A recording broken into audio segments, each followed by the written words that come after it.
Hello and welcome to MAGA, the podcast. Now, this is not your racist uncle's MAGA. What it stands for is I'm an angry asshole, but cult of Donald Trump. I am your host, the disgusted American. Our mission is to show how Don the Con bamboozled a nation. We want to make sure that the cult of MAGA goes down in flames by 2028.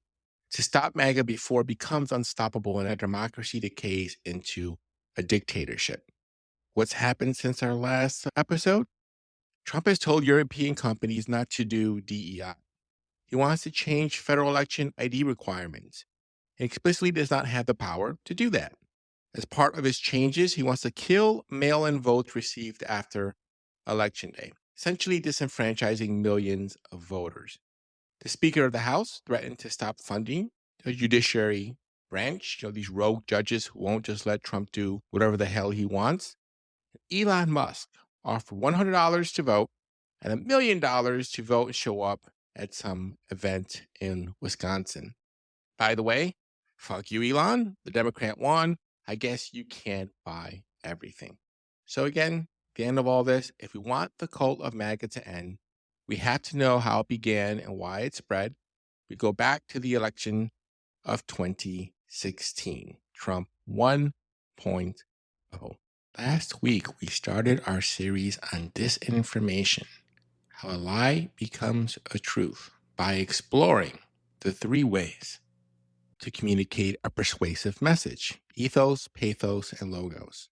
We use examples from George Foreman, Colin Kaepernick, and Ryan Reynolds to show what a good persuasive message looks like. This week, we're going to talk about what makes a persuasive message darkside.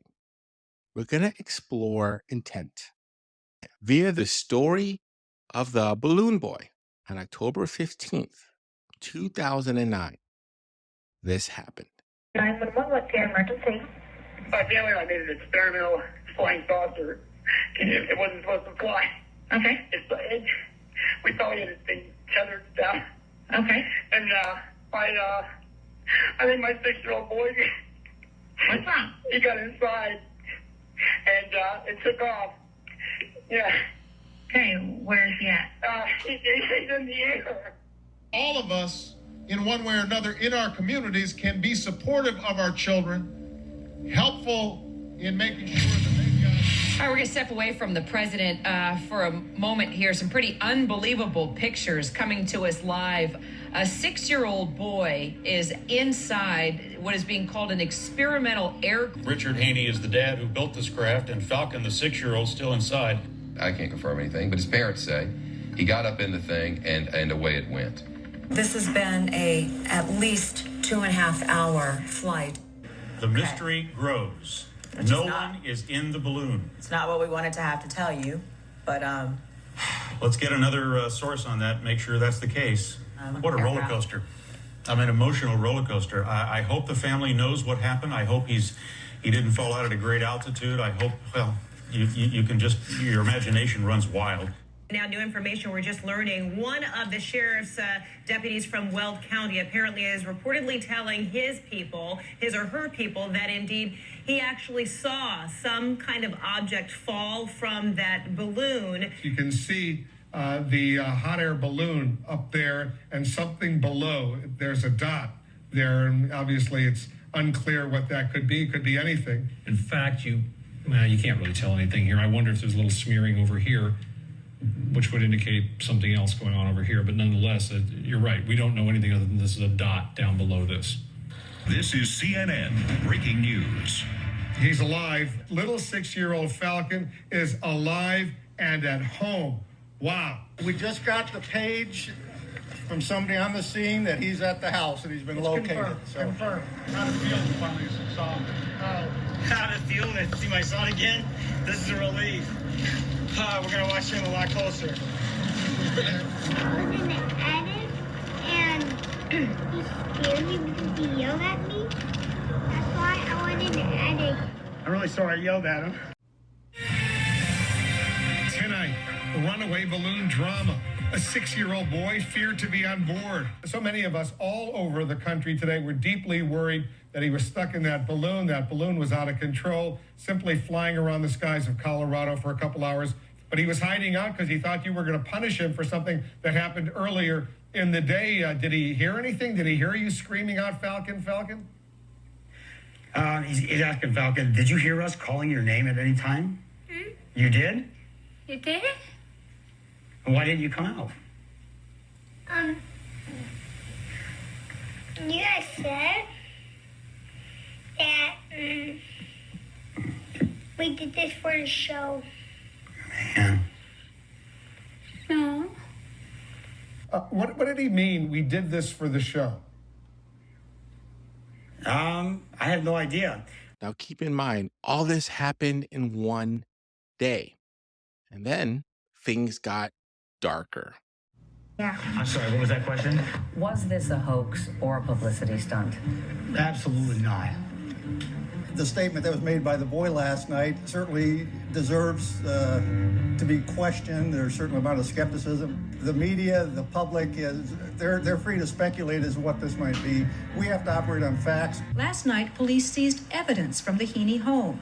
And of the 4 charges the department hopes to file over the next few days, 2 are Class 4 felonies, which carry up to 6 years of jail time and $500,000 in fines. We have evidence at this point to indicate that it was a publicity stunt done with the hopes of marketing themselves or better market themselves for a reality television show at some point in the future. The police and the DA were pissed. This search for the kid in the balloon temporarily shut down Denver International Airport. It prompted local authorities and the National Guard to deploy military helicopters on a rescue search. It cost at least $14,500 to go and rescue the balloon boy. So when this all turned out to be a hoax, the consequences came fast and they came hard. Reading of rights or charges, we are prepared at this time to enter a plea of guilty to attempt to influence a public servant, a Class 4 felony. Okay. I'm very, very sorry. And I want to apologize to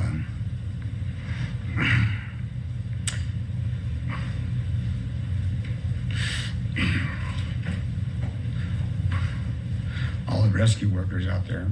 So keep this story in mind, because it's going to help us highlight the next layer of a successful disinformation campaign.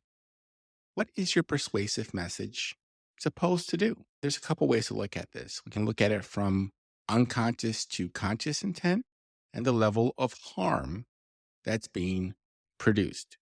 So on one side, where we have unconscious intent, we have things like misinformation. This is incorrect information that is shared without the intent of harming the recipient of the message. Like, say, a news network reporting that a little boy is trapped in a runaway balloon to their audience.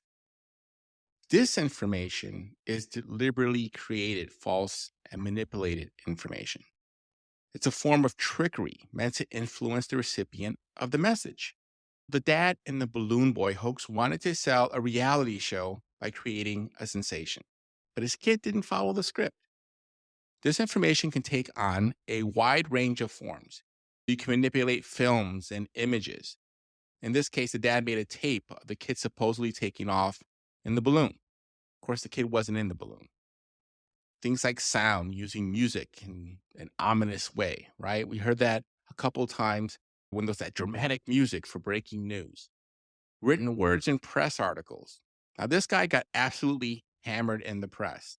Reporters were staked out in front of his house for days.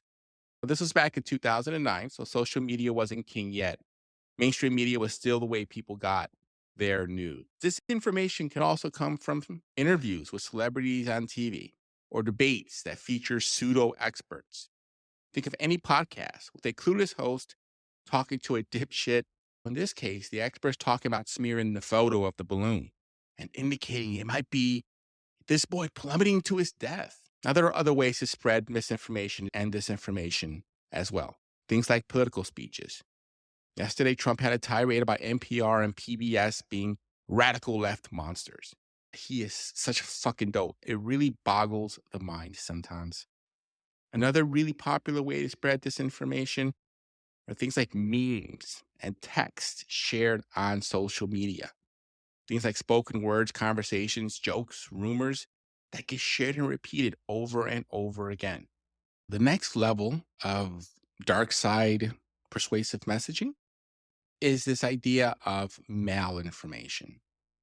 Now, this is the Vader Palpatine level darkside shit, right? It's the intentional misuse of real information or stereotype in order to stigmatize specific groups of people. This includes things like hate speech.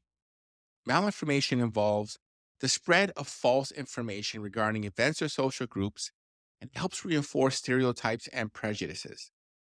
This often occurs in situations relating to social facts, minority groups, especially the idea of an alien. Classifying people as aliens is a crucial first step in marginalizing and dehumanizing them. Malinformation provides a fertile ground for politically motivated disinformation campaigns. A perfect example of that is happening right now with the alleged gang members that got shipped off to an El Salvadorian supermax prison. This morning, we are learning more about the 238 Venezuelan men that the Trump administration recently deported to El Salvador. They are currently being held in what's considered one of the most dangerous prisons in the world. The Trump administration claims all of them are connected to Venezuelan gangs, but has not provided evidence. Relatives of some of the deportees say that's not true, insisting their loved ones have no criminal records. Lilia Luciano spoke with family members. Yo no sé qué hacer. Joanny Sanchez was in tears after learning her husband, Franco Jose Caraballo Tiapa, an asylum seeker from Venezuela, was listed as one of the names deported to a prison in El Salvador. ¿Qué está buscando? What are you looking for? We first spoke to her earlier this week as she searched through prison images, looking to see if one of the men was her husband. Papi. She says their 4-year-old daughter keeps asking for her dad. Era una persona muy tratable. He was very friendly and loving, she told us, and beloved by everyone who knew him. All of this is being done with the assumption that these people are a danger and no actual evidence. The Trump administration is accusing Caraballo and more than 200 other Venezuelan men of being part of a violent gang known as Tren de Aragua. An attorney tracking the cases of the deportees says at least 44 of the individuals who appear on the list do not appear to have criminal records in the U.S. or Venezuela. We live in a country that is supposed to follow the rule of law, and where disappearances and detention without due process is not something any of us expect. In a sworn testimony filed yesterday, an attorney for Venezuelan professional soccer player Jersey Reyes Barrios, who appeared to be on the list of deportees, says he has no criminal history. According to the attorney, the Department of Homeland Security alleges Reyes Barrios has a tattoo that proves he's a gang member. But the attorney says he got the tattoo because it looks like the logo of his favorite soccer team. Now, look, the big problem with this is that there was no due process. And when you're rushing around to deport people and you cut corners, you get soccer players and dads getting shipped off to supermax prisons in the middle of nowhere. You get ICE agents and Homeland Security officers ignoring court orders. And you get mistakes. 44 people on that list did not have criminal records in the United States or Venezuela. And just yesterday, we heard this. The Trump administration now admitting that a Maryland father from El Salvador was mistakenly deported to a super prison. Government lawyers just confirmed that the man who was granted protected status in 2019 was deported due to, quote, an administrative error.